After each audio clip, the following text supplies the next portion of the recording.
Renowned cellist Beth Sandvoss plays with philharmonic orchestras around the world and is a faculty member at the Mount Royal University Conservatory as well as the University of Calgary. Her husband, Christopher Sandvoss, is a world-class luce who has also enjoyed a career as a soloist, chamber musician, and a teacher of the viola and violin. They recently met with me for this interview. So when did your passion begin? When did you get a sense, Beth, that this was your calling? I came from a family that was not involved in music at all, actually. So my introduction was just in the public school system.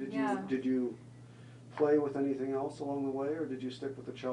Well, I didn't have any other instruments at home, and I begged for a piano Yeah. for a long time. Cello was my focus from the beginning. And I had music from my earliest memory, you know, so at the age of 4, I remember singing with my parents.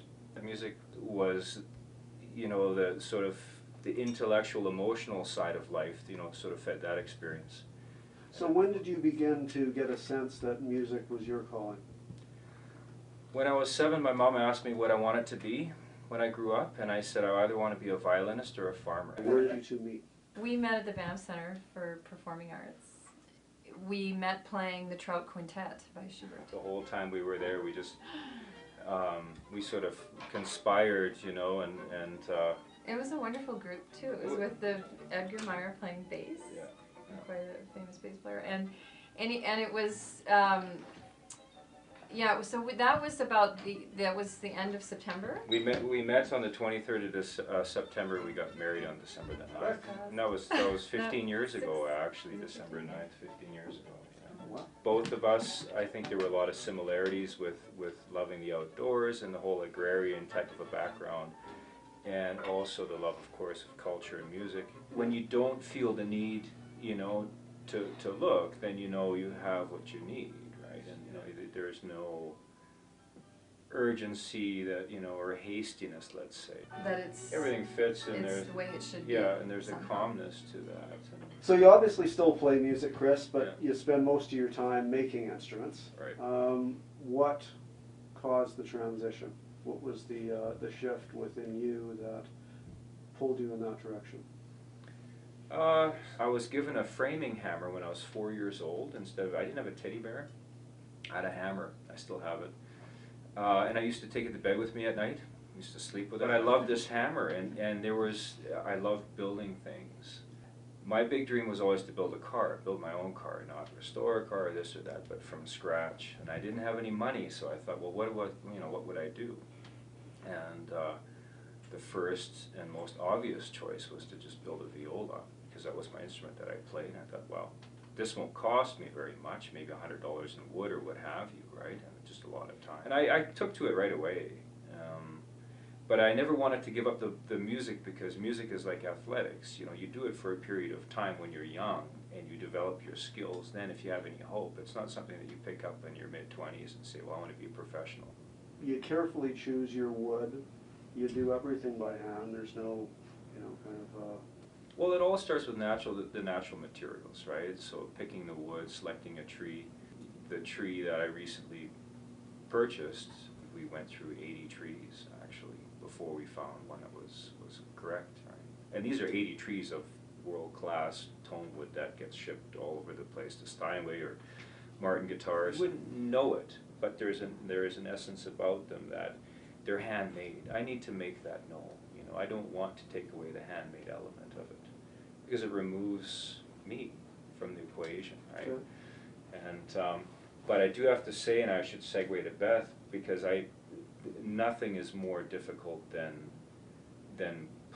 performing music. What Beth does and what I used to do, but you know, she's one of the finest cellists on the planet.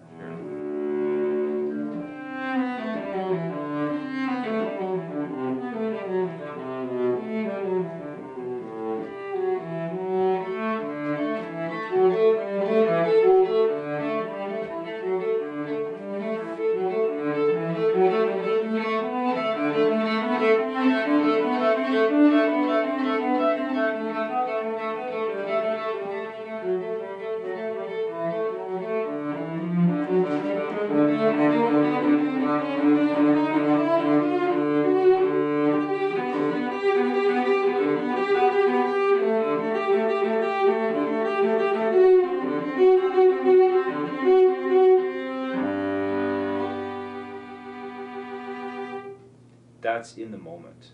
It's error-free. You can't, you know, it's not like you can glue the piece back on, or, well, let's redo this, folks, take it from bar 5 one more time. You know, it's go, and it's over. And, you know, from applause to applause, you have to be perfect. So how long have you been in Bragg Creek now? Since 2004, October 2004, yeah. All right. It's just so beautiful, and the trees, there's, you know, this evergreen year-round, which is not common actually in this particular area. You know, there was such an intensity. I remember the first time coming out here that I thought, yeah, they can bury me up here somewhere, you know.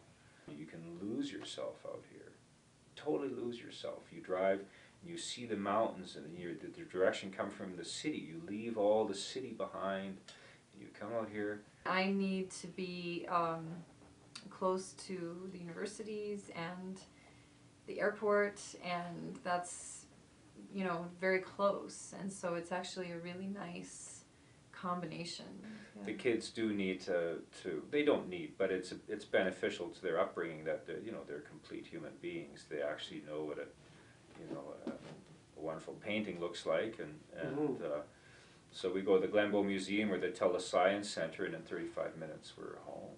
Right, we're back in our beautiful setting here. And there's a creativity in that as well, you know, in what you know, our kids are so creative outside. You know, they have forts, they have nooks and crannies under the trees, they have, you know, I mean, they sled and they build, and you know, it's all part of, and the wild animals, you know, it's very interesting because they have a great, I would say they have a great respect for these animals, and that they're so fortunate to see moose.